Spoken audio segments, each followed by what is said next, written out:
Bueno, amados hermanos, en el día de hoy estaremos viendo una nueva serie sobre los reinos de Israel. Será una serie consecutiva y expositiva, en la cual vamos a ir explorando los diferentes reinos que se han sucedido en el pueblo de Israel. Vamos a estar viendo primeramente el reinado de Dios, que es como lo hemos llamado en este momento, porque todavía no hay un rey humano. Vamos a ver muchas de las cosas de las que hemos hablado anteriormente respecto de los 7 pecados capitales o de los 7 vicios del alma. En estas historias se ve como en ninguna otra, historias de codicia, de lujuria, de pereza, de envidia, de orgullo. Creo que la enseñanza fundamental que nos enseña es que hay un pueblo escogido, que hay una tierra prometida y que hay un rey glorioso. Todas estas cosas son apuntadas por medio de sombras que anticipadamente nos anuncian que realmente hay un pueblo escogido, que realmente hay una patria celestial y que hay un rey glorioso. Creo que esta es la mejor conclusión que podríamos sacar de todo esto. Hay un pueblo que Él ha redimido por su sangre. Hay un lugar que Él nos ha ido a preparar.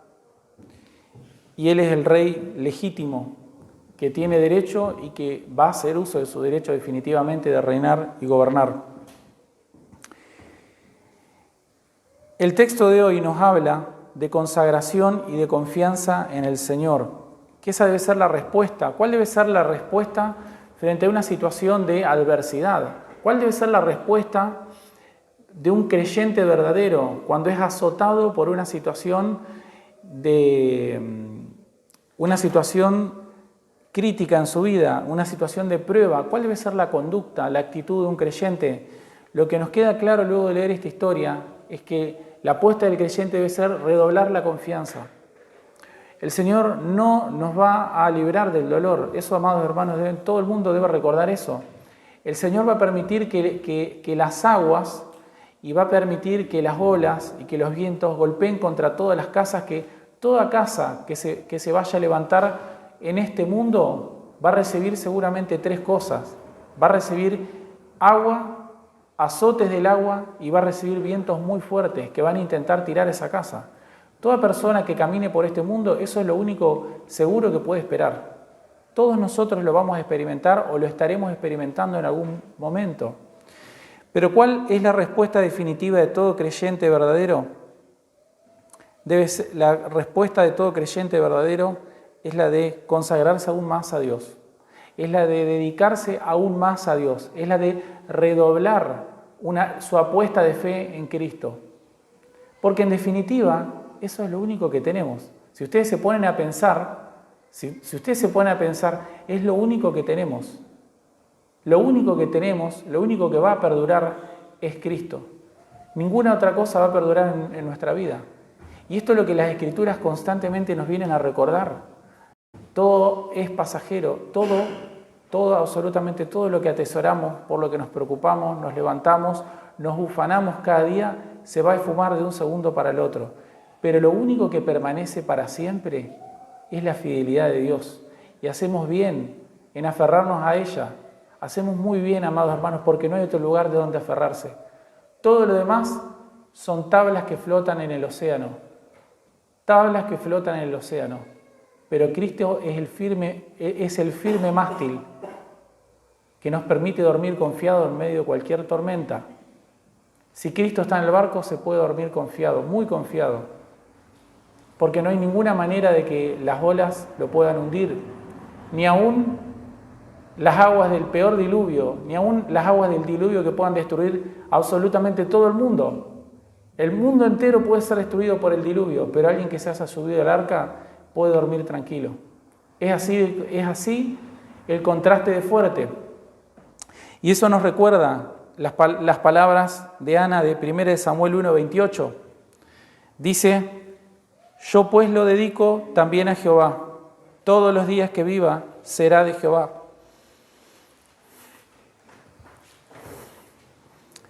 y adoró allí a Jehová.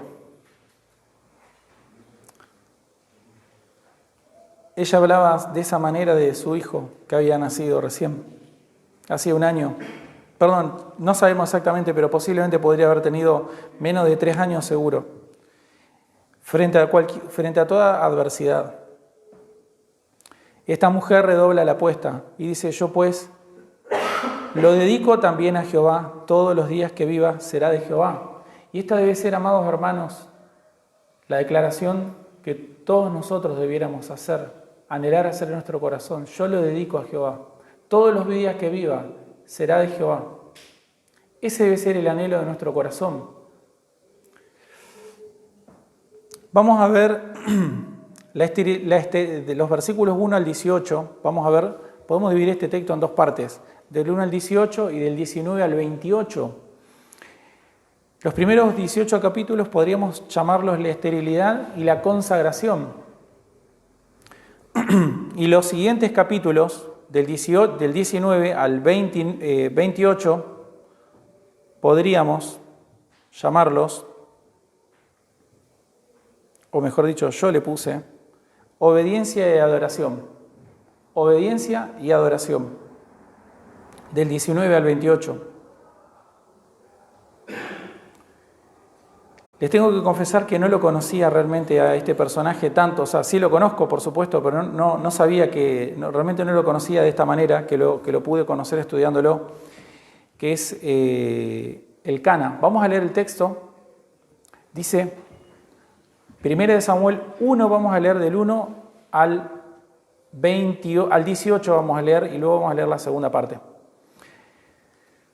Hubo un varón de Ramataim, de Sofim, del monte de Efraín, que se llamaba Elcana, hijo de Jeroam, hijo de Eliú, hijo de Toú, hijo de Suf, efrateo, y tenía él 2 mujeres.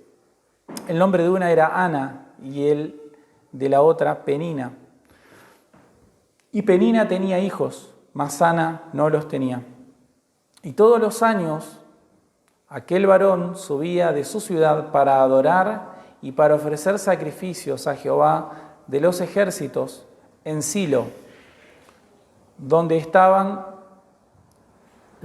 2 hijos de Elí, Ofní y Finés, sacerdotes de Jehová.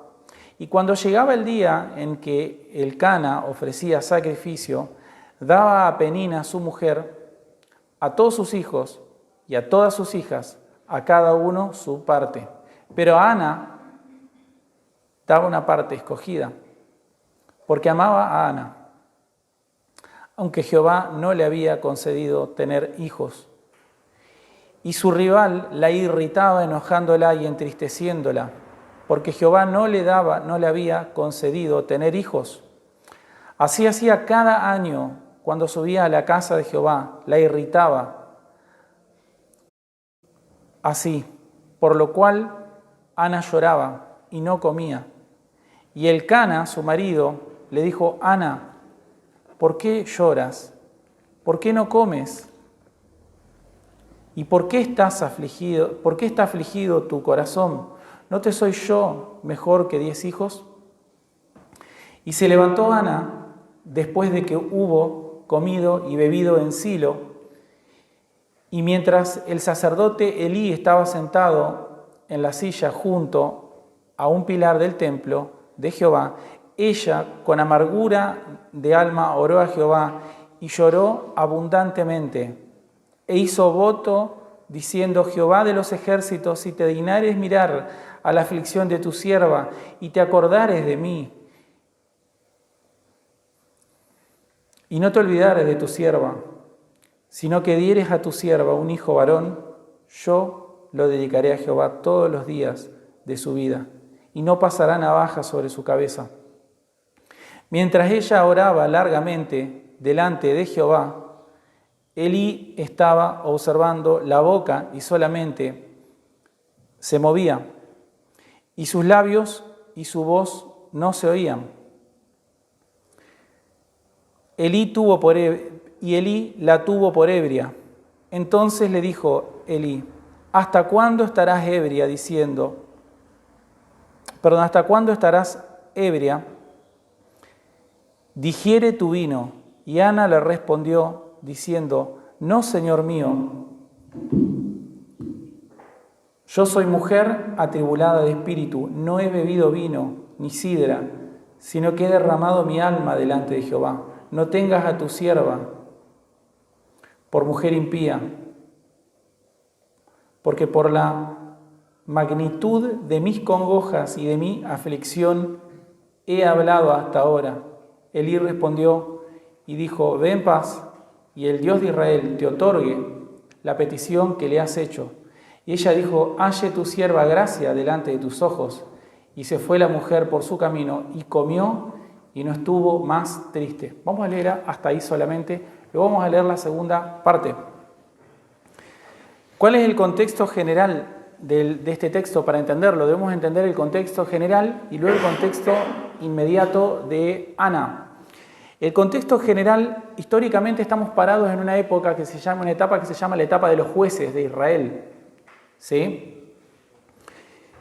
Para hacer una cronología muy rápida, para que nadie se me pierda, vamos a empezar muy rápidamente, desde Adán. ¿Sí? Adán tuvo a Abel y Caín, pero Abel mata a Caín. Luego tiene a otro hijo que se llama Set y tiene varios hijos. Luego se desarrollan la historia de lo que serían los patriarcas de Israel, que son todos aquellos que son mencionados, que están viviendo como 1000 años, 800 años. Todo eso se va desarrollando hasta que se multiplica la maldad en el mundo de tal manera que Dios decide destruir toda la humanidad. Entonces Noé halla gracia a los ojos de Jehová. Dios decide salvar a Noé y destruye toda la humanidad. Luego Noé va a tener 3 hijos y de esos 3 hijos se va a desarrollar el resto de la historia redentora. Hasta que llegamos ¿a quién? A Abraham. Abraham tiene a Isaac, Isaac tiene a Jacob, Jacob tiene a los 12 patriarcas. Los 12 patriarcas de Israel, las 12 tribus de Israel, ¿terminan en dónde? Terminan en Egipto, por una gran hambruna. Uno de sus hermanos José termina salvando a toda la nación de Israel y a todo todo el pueblo israelita incipiente y también a la nación de Egipto, y permanecen durante 400 años bajo la esclavitud. Y luego de esa esclavitud aparece un libertador que se llama Moisés, y Jehová saca a Israel de la esclavitud por Moisés y lo lleva hasta la puerta de la tierra prometida. Moisés no entra y quien continúa su tarea es Josué. Luego de que Josué se muere, no queda un sucesor de Josué. Incluso, y ahí empieza una etapa que se llama la etapa de los jueces, donde Dios levanta eventualmente a diferentes hombres que tienen una tarea específica de corregir y de guiar, de traer nuevamente la luz del Evangelio a la nación. Pero son hombres débiles en la fe en muchos casos y que realmente no logran una reforma espiritual. Todo esto ocurre hasta que llegamos al último juez, que es el último juez, pero también es el primer gran profeta de Israel dentro de la tierra prometida, que es el profeta Samuel. Entonces, históricamente estamos parados ahí. En año, cronológicamente, ¿dónde estamos parados? Aproximadamente es el año 1115 a.C. ¿Estamos de acuerdo? Es decir, que contando acá son más de 3000 años para atrás ocurre esta historia. ¿Sí? Año 1115 a.C. ¿Cuál era la situación espiritual? Dice, y la palabra de Jehová escaseaba en 1 Samuel 3.1. La palabra de Jehová escaseaba en aquellos días, no había visión con frecuencia. Entonces la sociedad israelita se había metido en la tierra prometida y se había paganizado, se habían olvidado de la ley de Jehová en muchos sentidos y espiritualmente estaban en una decadencia terrible. Prácticamente como el cristianismo en nuestros días, que estamos viviendo una era postcristiana, digamos, ¿no? Entonces la sociedad se había corrompido espiritualmente de una manera impresionante. La profundidad de la decadencia moral se vio en casos, por ejemplo, como violaciones en grupo, homosexualidad, abuso de esposos, de esposas, el abuso de niños, el asesinato, el secuestro, la poligamia generalizada, la codicia, la injusticia, la idolatría, la guerra civil. Se llegó a casi una guerra civil donde casi se extermina toda una de las tribus. O sea, una situación caótica desde el punto de vista espiritual. Y en medio de semejante oscuridad, dice que el libro de los jueces dice, y en esos días no había rey en Israel, cada uno hacía lo que bien le parecía. Imagínense vivir en una sociedad donde cada uno hace lo que le parece bien a él. Son ley para sí mismos, digamos, pero una ley muy torcida. Ese es el contexto general. Ahora, en medio de semejante corrupción espiritual, tenemos a este hombre, que se llama Elcana, con su mujer Ana, que estaban con un problema muy familiar, digamos, muy de entre casa. No, digamos que aparentemente no tendría por qué tener ninguna consecuencia nacional, ¿no? Es un problema típico de cualquier familia, un pariente enfermo. ¿Quién no tiene un pariente enfermo en la casa? ¿Quién no lo ha tenido? El apóstol Pablo nos da una clave y nos dice, en Hechos 13:20, después, como por 450 años, les dio jueces hasta el profeta Samuel. Es decir, se terminó la época de los jueces con el último juez, que es el profeta Samuel. Y es interesante, amados, dice que una historia tan trágica, de tanta decadencia espiritual, ¿en qué momento se empieza a revertir? Con el nacimiento de un niño. Siempre que Dios quiere cambiar la historia, manda un niño. ¿Por qué? Porque los niños son la esperanza de algo nuevo que viene al mundo, ¿no? Un niño que está naciendo es una esperanza nueva que se acaba de prender. Son todas las posibilidades, toda la potencialidad de algo nuevo que puede cambiar. Si alguien va a cambiar las cosas, tiene que ser un niño, tiene que ser alguien que no esté corrompido con toda la decadencia de nuestra generación. Y eso ha sido así a lo largo de toda la historia de la humanidad. Entonces, siempre que Dios, es maravilloso pensar eso, siempre que Dios quiere traer una esperanza nueva, manda niños a este mundo. Se presenta la historia similar, como si fuera en muchos puntos similar a la historia de Sansón, porque hay muchos puntos de contacto entre ellos. Ambos fueron jueces, lucharon contra los filisteos y también cumplieron con el voto nazareo, que es el que leí en el versículo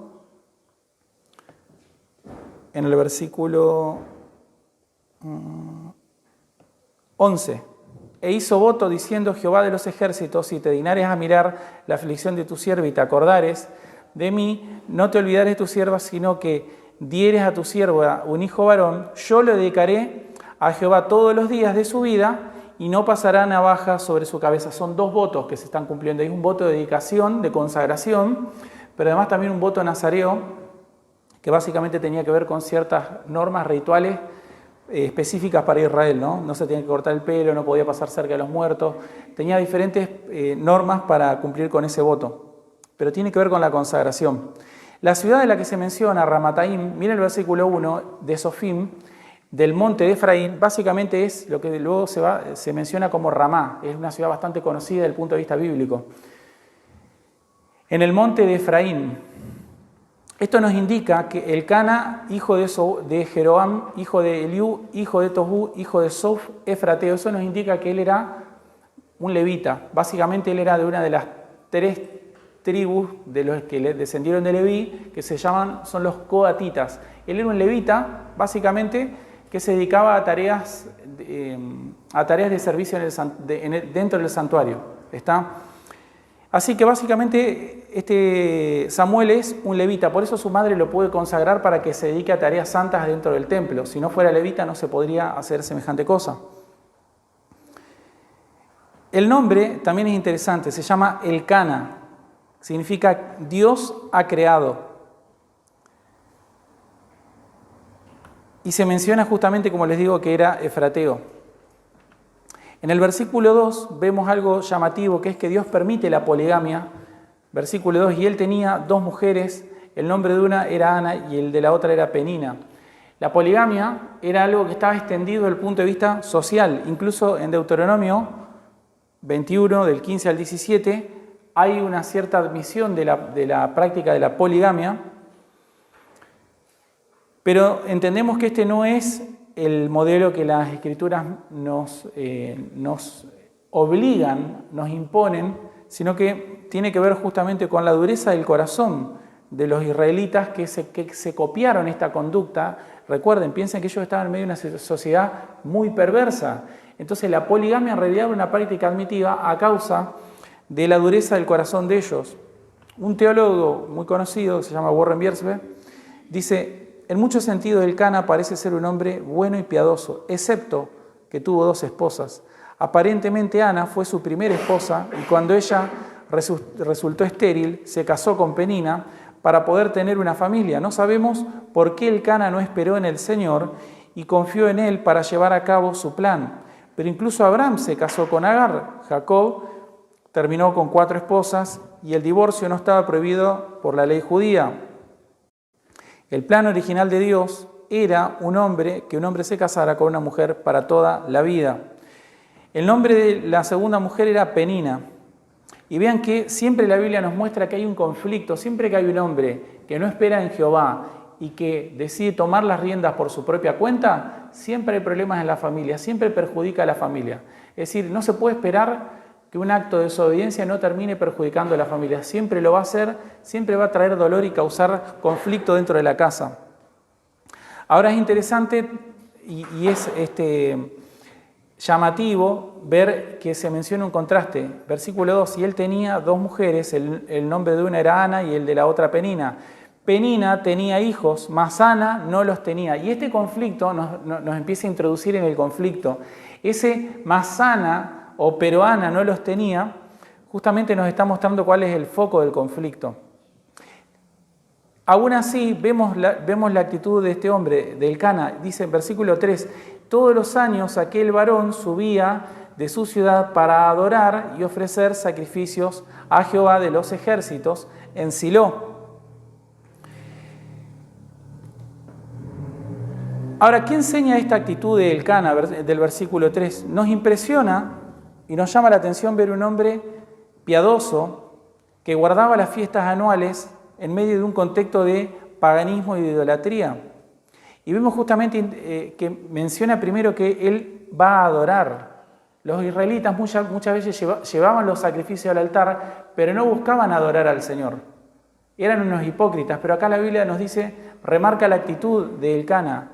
En medio de una sociedad pervertida, en medio de un gran conflicto en su propia familia, Elcana estaba decidido a continuar adorando al Señor. Y todos los años juntaba a su familia, a su casa, y aún en medio del conflicto, sabiendo que su propia esposa se llevaban mal, una afligía a la otra y la otra estaba muy angustiada.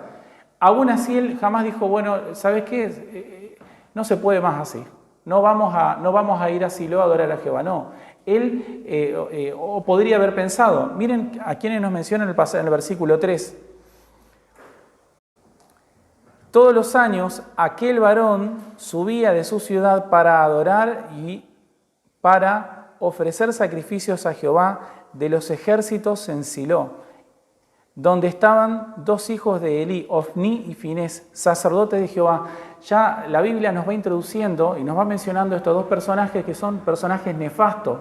Eran sacerdotes que estaban en el servicio a Jehová, pero que realmente eran hijos de Satanás. Habían convertido el templo en una sinagoga de Satanás. Entonces Elcana tendría todas las motivaciones aparentemente para decir, bueno, a ver, Señor, no me tiras una. No me tiras una. ¿A qué voy a ir a la iglesia? ¿A qué voy a ir al templo? Si los 2 sacerdotes que están son un desastre y es sabido que son unos hombres corruptos. La Biblia nos menciona que él todos los años subía a adorar y a presentar sacrificios a Jehová de los ejércitos. Entonces, aunque todos a nuestro alrededor estén haciendo mal las cosas, el Señor es el Señor de los ejércitos y Él está firme en los cielos. Y Él mira la actitud que tiene cada uno para con Él, independientemente de lo que los demás hagan a nuestro alrededor. Entonces vemos en Elcana un hombre que rompe el molde y que a lo largo de la historia nos daremos cuenta que es un hombre piadoso. 3 veces al año tenía que subir cada israelita a Silo. El templo en ese momento no estaba en Jerusalén. ¿Por qué? Porque Josué, cuando entra a la tierra prometida, Josué era de la tribu de Efraín. ¿Y a dónde llegó? Se hizo la división de las tierras. Efraín se queda justamente con la parte de tierra que le tocó y la capital espiritual era Silo. que es en donde Josué mismo se instaló, básicamente. Entonces, ¿qué ocurre? Cuando Josué está al mando de Israel, él lleva el templo, o el templo se queda donde está él. Cuando el reino cambia a las manos de David, ¿a dónde va a pasar? Va a pasar a Jerusalén, a la ciudad de David. Está entonces en este momento, el hecho de que el templo esté en Silo tiene que ver con la obra previa que Josué había hecho. Entonces vemos que había que ir 3 veces al año. ¿Cuáles son las fiestas? En la fiesta de la Pascua y los panes sin levadura, que es en la fiesta que murió Cristo. En la fiesta de Pentecostés, que es la fiesta de las semanas, que son las primicias de trigo, muy bien.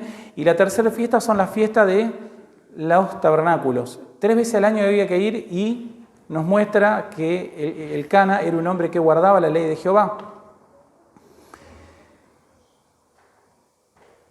Y hacía todos los años ese viaje. Ahora es interesante y es llamativo pensar que todo esto se estaba desarrollando en un contexto de decadencia espiritual inusitada. Y el caso de Elcana y de Ana nos dan muestra de su piedad en medio de una generación perversa. Pudiéramos vernos tentados a pensar cómo pudiéramos entonces reformar una sociedad decadente espiritualmente como la nuestra. Miren a nuestro alrededor. ¿Qué es lo que sería necesario? Sería necesario un grupo de hombres que se comprometan, que quieran llevar el Evangelio y que quieren hacer un montón de cosas para el Señor, ¿no? Eso es lo que aparentemente pensaríamos y tenemos que tratar de apuntar a llegar a los lugares más altos de nuestra sociedad para lograr cambios sociales y para imponer leyes cristianas y un montón de cosas pudiéramos pensar. Sin embargo, miren qué sencillo que el Señor lo hace. ¿Qué se necesita? Se necesita de un hombre humilde que quiera ser fiel al Señor.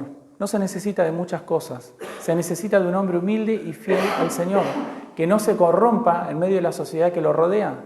Se necesita de una mujer de oración y de una mujer que desee consagrar su vida a Dios.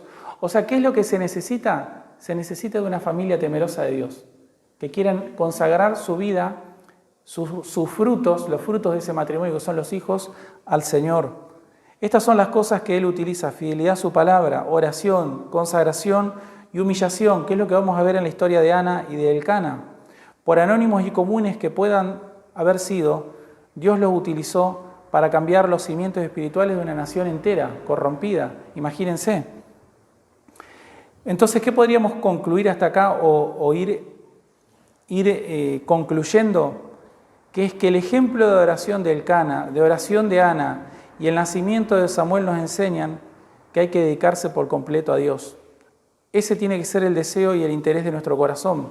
No debemos preocuparnos tanto por los malvados que nos rodean, debemos preocuparnos por nuestro propio corazón malvado, que debe ser consagrado y debe ser contentado cada día por medio de la palabra del Señor. En el versículo 4 al 6 vemos la esterilidad y la afrenta que sufre Ana. Elcana quiere compartir el sacrificio con ella, y cuando llegaba el día en que Elcana ofrecía sacrificio, daba a Penina, su mujer, a todos sus hijos y a todas sus hijas, cada uno su parte. Pero a Ana daba una parte escogida porque amaba a Ana, aunque Jehová no le había concedido tener hijos. Y debemos recordar, amados hermanos, quien concede o no concede las cosas en nuestra vida es el Señor.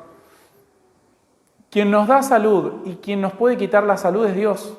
Quien nos da hijo o no nos puede dar hijos es el Señor. Quien nos da una cosa o decide no darla es el Señor. Debemos recordar eso, que no es fruto de la casualidad. Podemos ser torpes, efectivamente lo somos, pero te puedo asegurar una cosa: tiene más que ver con la voluntad del Señor que con lo que vos puedes hacer. Hay situaciones con las que no se puede negociar. Hay fuerzas contra las que no se puede plantear nada. ¿Qué se puede hacer contra una enfermedad? ¿Qué se puede hacer contra una situación irreversible en nuestra vida? No se puede hacer nada. Solamente podemos esperar en la misericordia del Señor. Situaciones a veces familiares aparentemente trágicas, aparentemente difíciles, aparentemente imposibles. Situaciones de salud, cosas que uno no elige que le ocurran, pero efectivamente te ocurren. ¿Qué se puede hacer contra eso? Lo único que se puede hacer es esperar en la misericordia del Señor, cuando Él se digne, cuando Él quiera. Nosotros pero no debemos esperar de cualquier manera. Debemos ser insistentes y perseverantes en la oración. Hay varios detalles importantes que vamos a ver en la vida de Ana y de Elcana. Elcana daba su parte escogida a Ana porque la amaba. Aunque ella era una mujer estéril, Ana significa gracia, ¿no? O agraciada por Dios. Ahora ella lo último que debe haber esperado es ser una mujer agraciada por Dios. Hasta parece un oxímoron. Dios, el Señor, no había querido abrirle la matriz. Ahora Dios utiliza esta situación en realidad para glorificarse a sí mismo. Y algo que ocurre a causa de la desobediencia, sí, de Elcana, es el hecho de que haya una mujer más en la casa. Eso no debería estar ocurriendo. Lo de la matriz es responsabilidad de Dios, pero lo de Penina es responsabilidad de ¿quién? De Elcana. Tiene que ver con una actitud pecaminosa de él. Ahora fíjense que estas dos situaciones se combinan en hacer más miserable la vida de la mujer que está sufriendo. La soberanía de Dios sí, pero por el otro lado, ¿qué nos menciona? Nos menciona que Penina era su rival. Penina, su mujer, versículo 6, y su rival, miren cómo la palabra de Dios la retrata, es una rival. La irritaba enojándola y entristeciéndola, porque Jehová no le había concedido tener hijos. Entonces la imagen de una esposa estéril es una de las imágenes más fuertes de desolación y rechazo que encontramos en las Escrituras. Encontramos esto por primera vez en los ejemplos de Sara, en el caso de Rebeca, en el caso de Raquel. Sara, quien es la madre de Isaac. Rebeca, Raquel y también el caso de Ana. Son casos de mujeres estériles a las cuales el Señor no les había dado que tengan hijos. Un caso en el Nuevo Testamento es el caso de Isabel, la madre de Juan el Bautista. Ahora la pregunta es, ¿por qué Dios hace esto? ¿Por qué Dios permite cosas tan terribles en nuestra propia vida? ¿Por qué permite enfermedades, situaciones así, ¿no? Difíciles, con las que uno puede lidiar años y años y años y angustiarse? Y no solo angustiarse por lo que Dios ha permitido en nuestra propia vida, sino por las consecuencias de nuestras malas decisiones que hacen que nuestra afrenta sea más difícil todavía. ¿Por qué Dios permite todas estas cosas? ¿Por qué sufre Ana esta esterilidad? Bueno, lo que vamos a recordar es esto: Dios es soberano.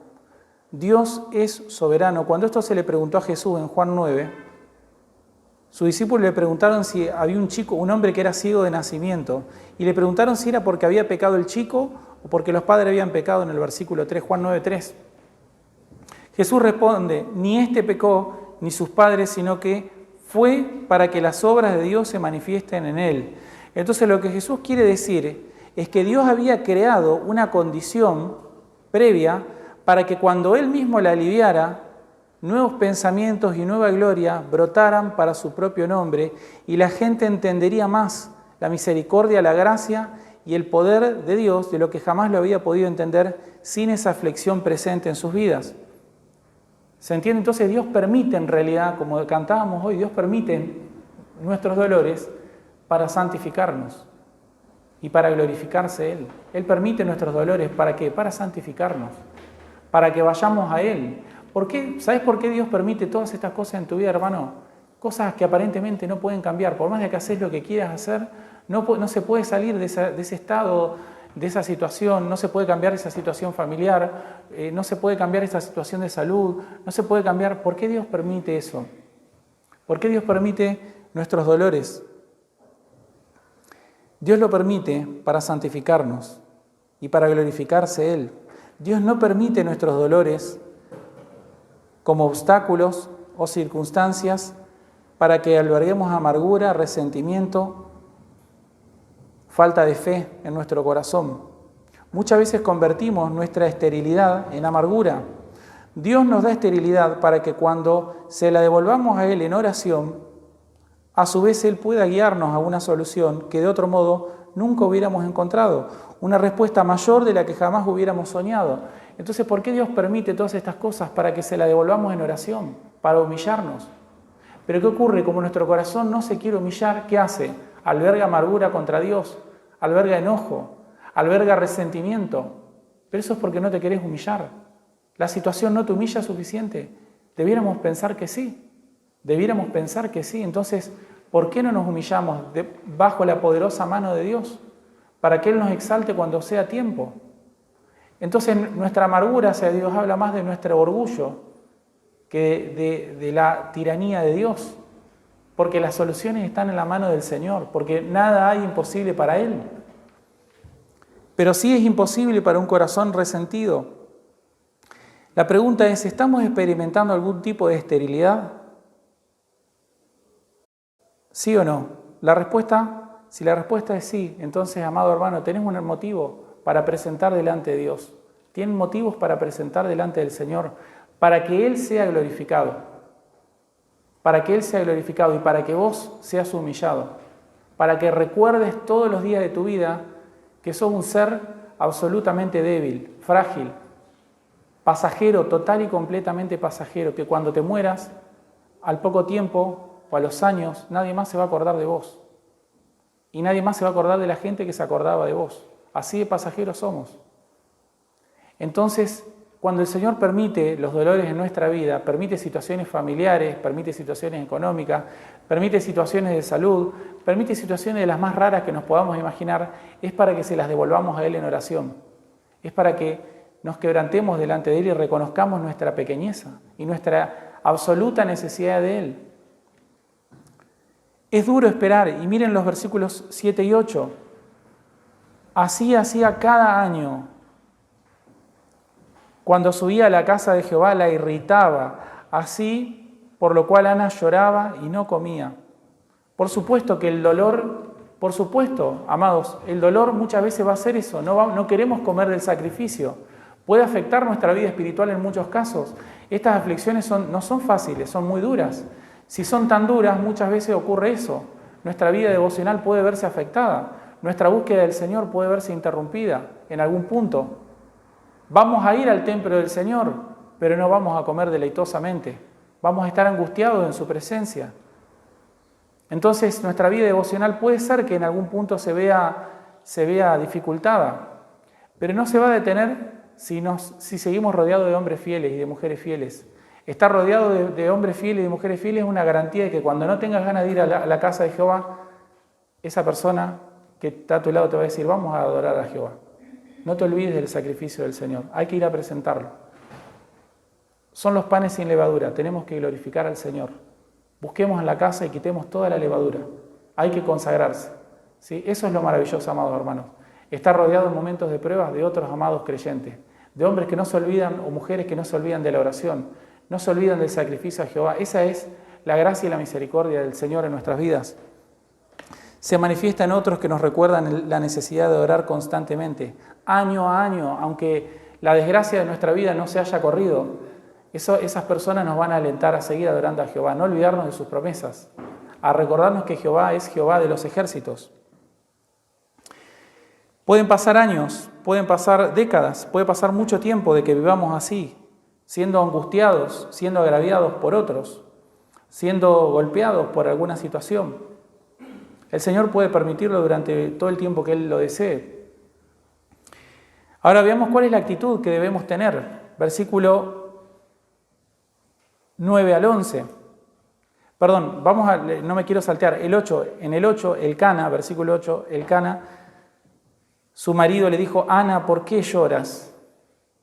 ¿Por qué no comes? ¿Y por qué está afligido tu corazón? ¿No te soy yo mejor que 10 hijos? Él sabe por qué no come. Él sabe por qué. Él lo sabe perfectamente. Por eso le dice, ¿no te soy yo mejor que 10 hijos? Él le está recordando, le está diciendo, y eso es lo que tiene que hacer todo creyente verdadero. Te tiene que ayudar a recordar todas las bendiciones que Dios te ha dado ahora. Contentate con todo lo que Dios te ha dado ahora. Tenés un marido fiel, un hombre que nunca te ha dejado. Un hombre que tal vez en nuestra cultura pagana, una mujer estéril, podría ser rechazada tranquilamente, pero en nuestra casa no es así.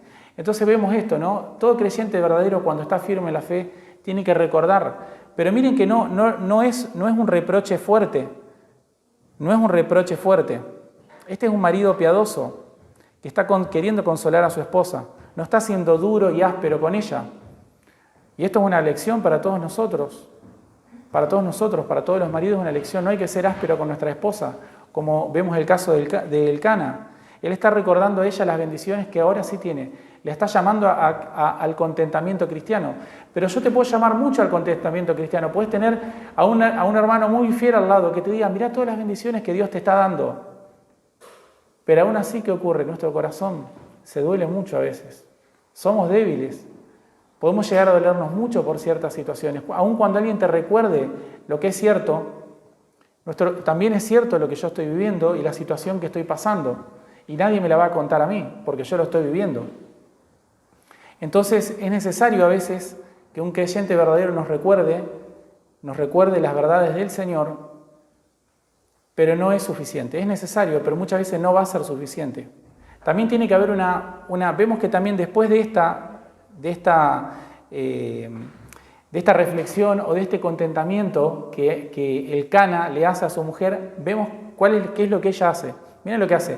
Versículo 9. Se levantó Ana después de que hubo comido y bebido en Silo. Es decir, comió.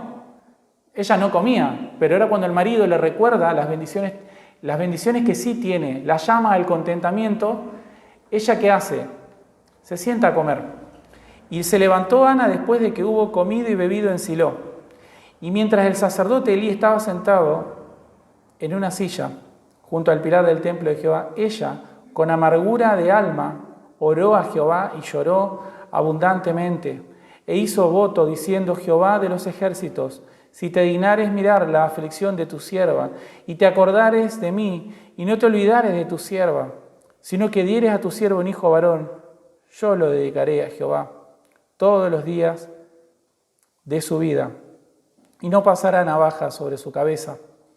Entonces, hay veces que la falta de contentamiento, que es un pecado, la falta de contentamiento en nuestra vida es un pecado delante del Señor. El Señor sabe que somos débiles y por eso pone a otros creyentes a nuestro alrededor que nos recuerdan su palabra, que nos llaman a experimentar una pequeña, aunque sea, medida de contentamiento.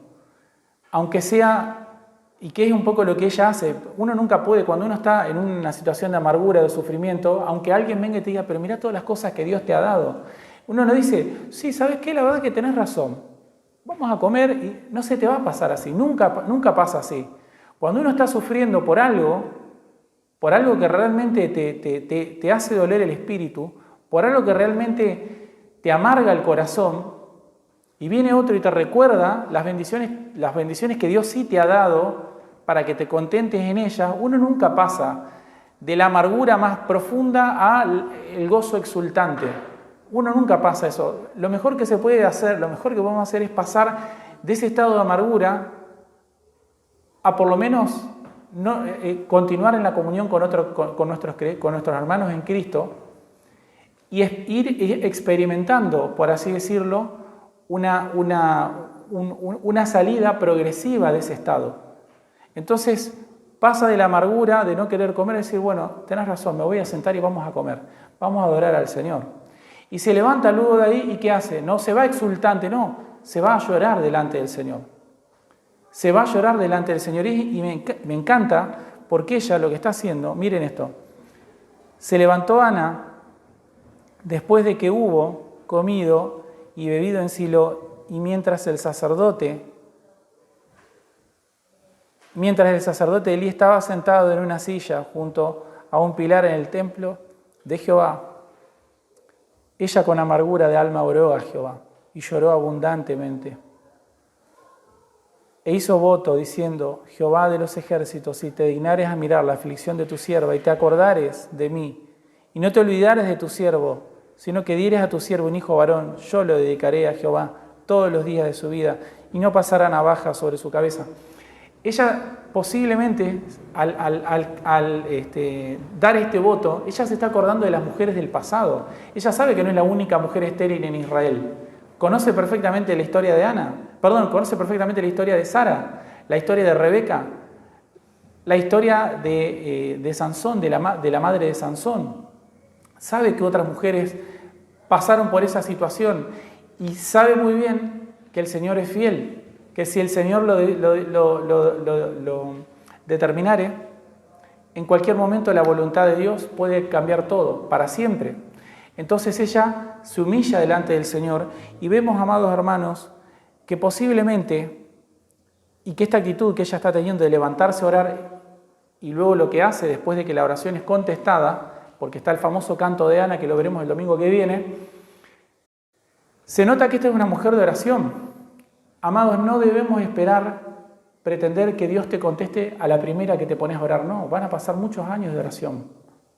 Por eso el Señor dice, orad sin cesar, orar sin cesar. El Señor Jesucristo no oró recién cuando llegó a Getsemaní. En Getsemaní oró mínimamente 1 hora, pero Él venía orando de hacía rato. Cuando se enteró que Juan el Bautista murió, ¿qué hizo? Fue orar inmediatamente. Entonces esto no es que de pronto un cambio drástico en la vida, no, ella era una mujer que constantemente estaba llevando esto en oración al Señor, en oración año tras año, año tras año, año tras año, y el Señor no quitaba la carga de su corazón, no cambiaba su situación, pero ella nunca dejaba de orar, nunca dejó de orar. Tenía situaciones en las que su fe flaqueaba y no quería comer del sacrificio, es decir, su comunión y su devoción al Señor se veía entorpecida en muchos casos, pero cuando se recomponía, lo que hacía inmediatamente iba a orar al Señor.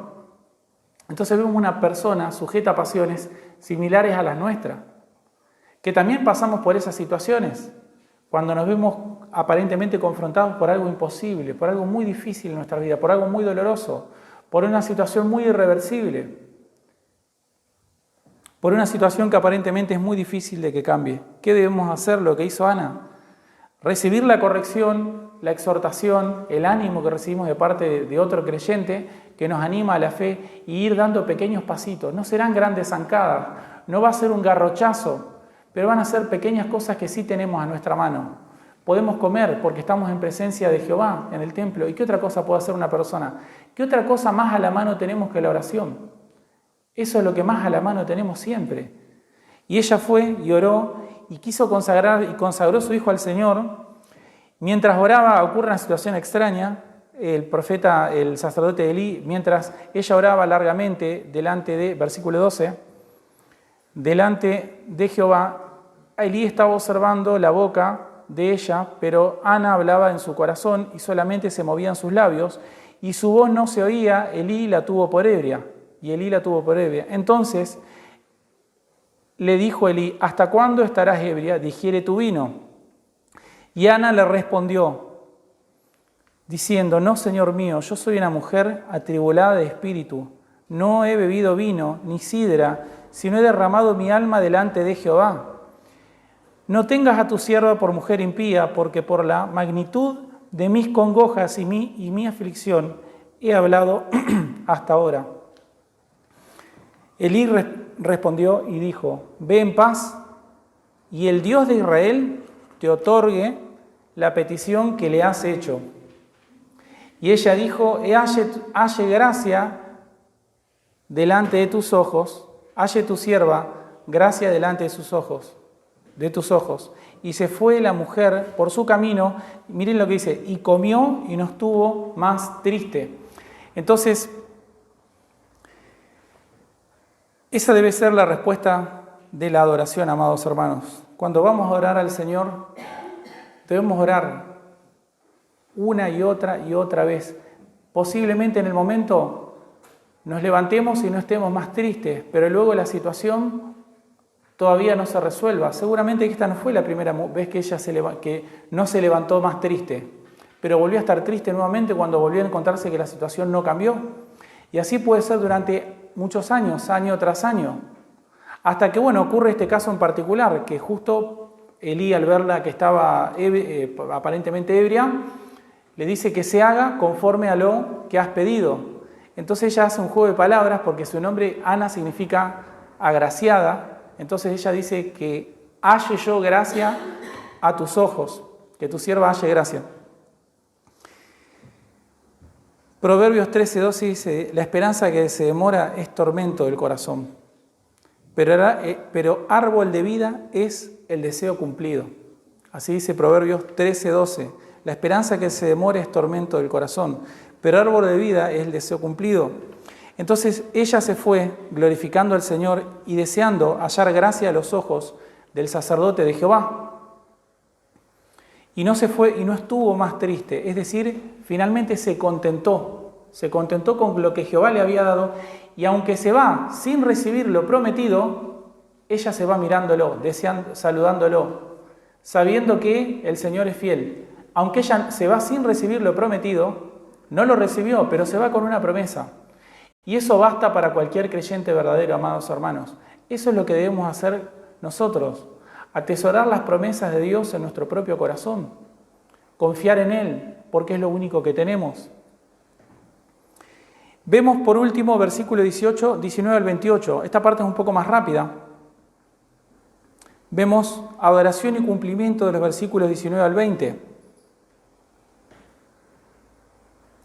Del 19 al 20 vemos esto, adoración y cumplimiento. Y levantándose de mañana, adoraron delante de Jehová y volvieron y fueron a su casa en Ramá. Y Elcana se llegó a Ana, su mujer, y Jehová se acordó de ella. Aconteció que al cumplirse el tiempo, después de haber concebido a Ana, dio a luz un hijo y le puso por nombre Samuel, diciendo, por cuanto le pedí a Dios. Que básicamente eso es lo que significa el nombre de Samuel. Después subió el varón Elcana, versículo 21, con toda su familia para ofrecer a Jehová el sacrificio acostumbrado y su voto. Porque ¿qué ocurre? Cuando un hombre, un israelita, tenía un hijo, tenía que redimirlo, había que pagar una redención por ese hijo. Sin embargo, Elcana, acá es interesante la actitud que está teniendo, porque él podría haber invalidado, él podría no haber cumplido el voto de la mujer. Aunque la mujer juró delante de Jehová que iba a cumplir con que iba a consagrar a su hijo, Números 30, del 7 al 8, dice: si su marido, hablando de los votos delante de Jehová, y cómo se puede invalidar un voto, y dice que si una mujer, sin consentimiento del marido, hace un voto a Jehová, el marido lo puede invalidar. Y eso no es pecado delante de Jehová. Dice, si su marido lo oyere, y cuando lo oye,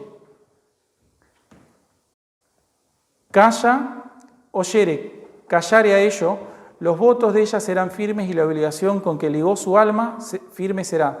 Pero si cuando su marido lo oyó, le vedó, entonces el voto que ella hizo y lo que pronunció de sus labios, con lo que ligó su alma, será nulo y Jehová la perdonará. Es decir, él podría haber anulado el voto, pero ¿cómo le vas a consagrar a nuestro único hijo si no se lo estás pidiendo? ¿Cómo se lo vamos a dar al Señor? No, vemos que él no hubo en él en esa actitud. Es parecido a Abraham. Tuvo el hijo e inmediatamente ¿qué hizo? Quiso cumplir el voto. Al año siguiente vamos a adorar al Señor y vamos a cumplir con lo que prometimos. El Señor nos dio a nuestro hijo, se lo vamos a consagrar. No, ni por un segundo pensó en anular el voto que había hecho su esposa.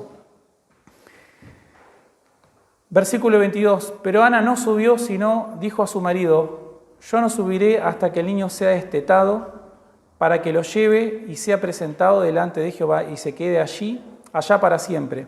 Y Elcana, su marido, le respondió: haz lo que bien te parezca, quédate hasta que lo destetes, solamente que cumpla Jehová su palabra. Cumpla Jehová su palabra. Y se quedó la mujer, crió a su hijo hasta que lo destetó. Después de que lo hubo destetado, lo llevó consigo con 3 becerros, una efa de harina y una vasija de vino, y lo trajo a la casa de Jehová en Silo, y el niño era pequeño, 3 años posiblemente. Normalmente la edad hasta que se destetaba un niño era aproximadamente 3 años, más o menos, 2 o 3 años. No viene al caso, pero bueno, básicamente 2 o 3 años es lo que posiblemente puede haber tenido Samuel cuando fue llevado, y ven que la madre va y paga por él el voto que correspondía para la redención del niño. Después que lo hubo destetado, lo llevó consigo, versículo 24, con 3 becerros, una efa de harina, una vasija de vino, y lo trajo a la casa de Jehová en Silo, y el niño era pequeño, y matando el becerro, trajeron al niño a Elí.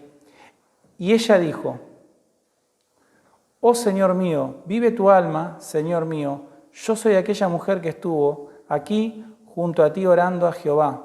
Por este niño oraba, y Jehová me dio lo que le pedí.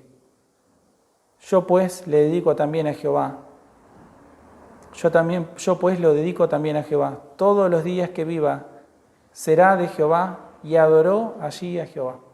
Amados, esta es la conducta que debemos nosotros imitar de Ana. Una mujer que, atribulada de espíritu por muchos años, nunca cesó de orar. Y aunque pudo sufrir problemas o dificultades en su adoración al Señor, podríamos decir recaídas espirituales, ella nunca dejó de obedecer a su marido. Y eso es una cosa muy buena. Cuando uno pudiera tener dificultades en su caminar cristiano, todavía Dios ha puesto una red de contención para que nos ayude en nuestro caminar, que son nuestras autoridades espirituales. En la casa sería el esposo, la autoridad de la esposa, y en la iglesia sería el pastor y los líderes que Dios ha puesto. Entonces, lo peor que alguien puede hacer cuando lucha con una carga que no sabe cómo llevarla es desentenderse de la red que Dios ha puesto, de autoridad y de soporte espiritual. Es lo peor que pudieras hacer. ¿Se entiende por qué? Porque no tenemos la fuerza para caminar fielmente en esos momentos. Conclusión. La historia de Ana presenta un marcado contraste, por ejemplo, con el de Débora, otra mujer importante de Efraín del período de los jueces. La carrera de Débora impactó a la sociedad israelita a través de su influencia política, liderazgo judicial y actividad profética. Es decir, les estoy mostrando que en una época, no en la misma época, pero en una época, también en la misma época de la historia, en la época de los jueces, también hubo otra mujer de Efraín. Esa mujer de Efraín se llamaba Débora, que es la heroína de todas las feministas cristianas de nuestro tiempo, ¿no? Es la heroína, ¿no? Es la panacea. Pero vean que el efecto de Ana fue mucho más potente que el de Débora. Y eso es lo que quisiera que vean como conclusión. La carrera de Débora impactó a la sociedad israelita a través de su influencia política, liderazgo judicial y también profética, porque ella era profeta. El efecto de Ana en la sociedad israelita se produjo a través de suaves fuerzas de la fe y de la maternidad. A través de Ana se señala que las mujeres de fe desempeñaron un papel legítimo, incluso formativo, en la configuración de la historia de Israel. La fe de Ana cambió el rumbo de la historia de Israel para siempre. No fue un liderazgo fugaz, fue un acto de fe maternal, incipiente, pero que cambió la historia de su nación para siempre. En este pasaje, la fe de esta mujer israelita expresa justamente su paradoja suprema, que el Señor puede crear tragedias sociales y naturales para lograr sus propósitos que superan con creces las calamidades. El Señor a veces organiza tragedias sociales, pero las lleva a cabo para que se manifiesten las obras de Dios. En consecuencia, la tragedia humana puede evaluarse y apreciarse adecuadamente solo cuando se considera teniendo en cuenta los resultados finales y los propósitos finales logrados por Dios. Filipenses 4, del 6 al 7 nos dice: por nada estéis afanosos, sino sean conocidas vuestras peticiones delante de Dios, en toda oración y ruego con acción de gracias. Y la paz de Dios, que sobrepasa todo entendimiento, guardará vuestros corazones y vuestros pensamientos en Cristo Jesús. Terminamos con una oración. Padre nuestro que estás en el cielo, santificamos tu nombre en este día. Señor, tú eres consciente de todas las cargas que hay en nuestras vidas, cargas que nosotros no podemos cambiar, cosas que han venido a nuestra vida en contra de nuestros deseos y de nuestra voluntad. Pero así es, Señor. Y muchas veces hemos renegado y renegamos. Y como Ana, sufrimos en nuestra propia vida las consecuencias de estas cargas pesadas, en nuestra comunión, en albergar resentimiento, en albergar enojo, descontento con tu voluntad, Señor. Pero te pedimos que nos ayudes, que pueda haber cristianos fieles a nuestro alrededor, que nos recuerden cuál es la actitud que debemos tener, que nos llamen a la mesa, como el Cana llamaba a su esposa, que podamos ir en oración y poner estas cargas que tú nos has dado, devolvértelas en oración, sabiendo que tú eres fiel y justo, que tú eres poderoso, que tú no nos has prometido que no tendríamos aflicción, sino que aunque tuviéramos aflicción estarías con nosotros todos los días hasta el fin del mundo. Ayúdanos, Señor. Tú conoces nuestras necesidades, conoces las necesidades de esta iglesia, de cada uno de estos amados hermanos. Que aquello que tú has dado a sus vidas como carga, puedan devolverlo en oración a ti, en confianza, en consagración como Ana y en fe. Te damos toda la gloria, Señor, en el nombre de Jesús. Amén.